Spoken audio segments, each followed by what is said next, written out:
છે માણસ આ કળયુગની માલપા મારી ચામુંડાનો બની ગયો ને જેમ આ ભગવતી ચામુંડાના ભરોસે જીવી જાય ને બાપ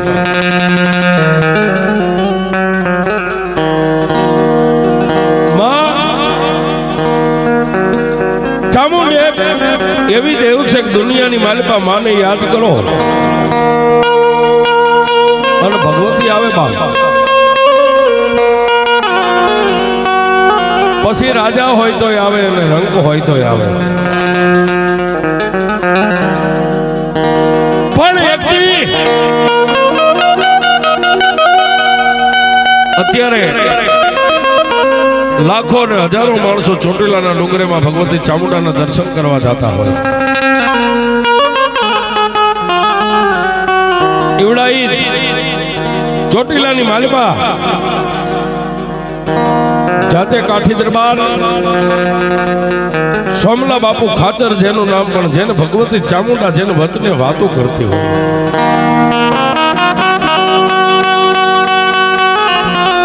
એ દિવસ ઉગે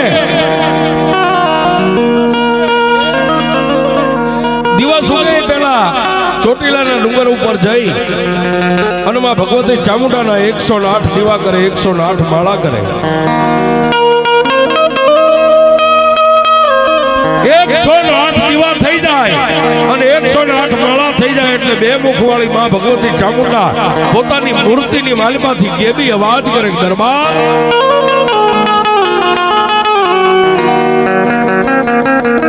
માગી લે બા આ દુનિયાની માલિકા દરબાર દ્વારા મોઢાની માલિકાથી શબ્દ છૂટે અને જો ધરતી ઉપર શબ્દને પડવા દઉં ને તો દરબાર તમારા કરમ ભાગલે હું વિષ ભુજાળી ચામુંડાનો બેઠ્યો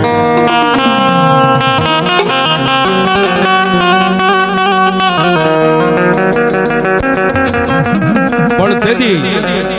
ચોટીલા પંથકની 24 ના કાઠી દરબાર સોમલા બાપુ ખાચરમાં ભગવતી ચામુંડાની સામે ઢીસણ વાળી અને બે હાથને ફેલાવીને એમ કે એ માં એ મારી ચામુંડી દેવ મળી તારી પાસે હું શું માંગુ બે હાથ વાળો માળા હું માગી શકું પણ મારી આ ચોટીલાની 24 નું તે મને રખોપું હોંપ્યું છે ને અમારા ચોટીલાના 24 ગામડાની રેત છે ને મારી એની આંખોના ખૂણા ભીના ન થાય ને એટલી મારી ચામુંડા તારી કૃપા રાખજે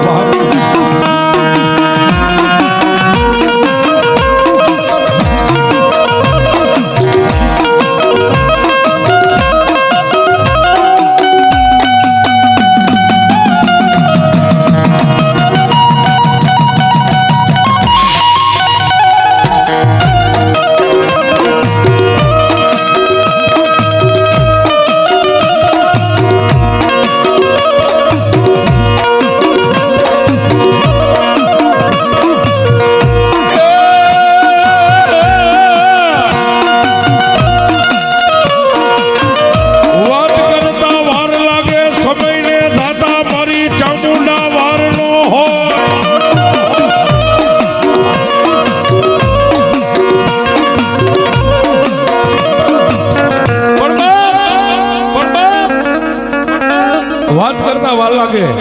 સમયને થતા વાર ન હોય પણ એક દી ચોટીલાની એ પંચાળની ધીંગી ધરતીની માથે જેથી મયલ કાળ છપાઈ ગયો છે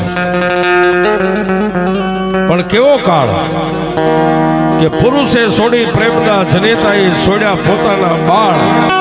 ગાયું મકોડા ભરખે એવો પડ્યો મયલ કાળ કોઈનું કોઈ હગું નહીં પુરુષ પોતાની અર્ધાંગના પોતાની પત્નીનું બાવડું આમ મેકીને એમ કહે છે કે હવે તું વઈ જા તારા ભાગ તારી પાસે મારા ભાગ મારી પાસે નાનપણથી વાછડીમાંથી ઉછેરીને ગાયને મોટી કરી હોય એવી દૂધણી ગાય હોય તો ગાળેથી માણસો ગાળા છોડી નાખે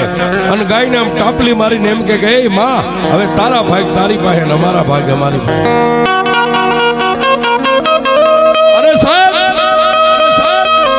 ગાયની વાત એક બાજુ રહી પતિ પત્નીની વાત એક બાજુ રહી પણ જેને 9 મહિના